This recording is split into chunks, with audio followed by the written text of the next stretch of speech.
గుణసుందరి కథలో పింగళి గారి మాటల్ని ఒకసారి పరిశీలిద్దాం మనం. అందులో ముగ్గురు అల్లుళ్ళు అని చెప్పుకున్నాం. ముగ్గురు కూతుళ్ళు చెప్పినట్టుగానే ముగ్గురు అల్లుళ్ళు.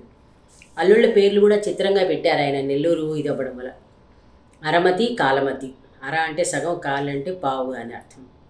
ఇక మూడో అల్లుడి పేరు దైవాధీనం. ఈ ముగ్గురు అల్లుళ్ళలో ఏంటంటే ఈ దైవాధీనం అష్టావక్రుడు, మొత్తం శరీరం అంతా వంకర్లు తిరిగి ఉంటాడు. అందుకని ఈ అన్నలుంగారులు తమ్ములుంగారులని హేళన చేస్తూ ఉంటారు.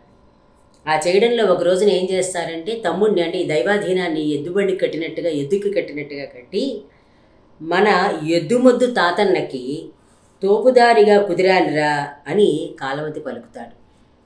ఎద్దుమొద్దు తాత ఒకటి తోపుదారుగా అంటాడు, అంటే బండి తోసేవాడని చెప్పడం కోసం తోపుదారుగా అంటే మనం సాధారణంగా అది ఉపయోగించం మనం, కానీ ఆయన ఉన్న పదాలని చిత్రంగా ఉపయోగిస్తారనుకున్నాం కదా. పింగళి గారు ఎక్కడి నుంచి కొత్త పదాలు సృష్టి చేయడం కాదు, ప్రతి పదాన్ని ఆయన ఎక్కడో ఉన్నదాన్ని కలిపి కొత్త రకంగా హాస్యం పుట్టేలా చేస్తారు. అందుకని మన ఎద్దు మొద్దు తాతన్న, ఎద్దు వేరు మొద్దు వేరు, తాత ప్లస్ అన్న తాతన్న అని చేసి తోపుదారిగా కుదిరానురా అంటే అందుకని నేను వాడిని దైవాధీనాన్ని బండికి కట్టి తోస్తున్నాను అని చెప్పడానికి నేను తోపుదారిగా కుదిరానురా అని చెప్పి అంటారు. అది ఆయన హాస్యం.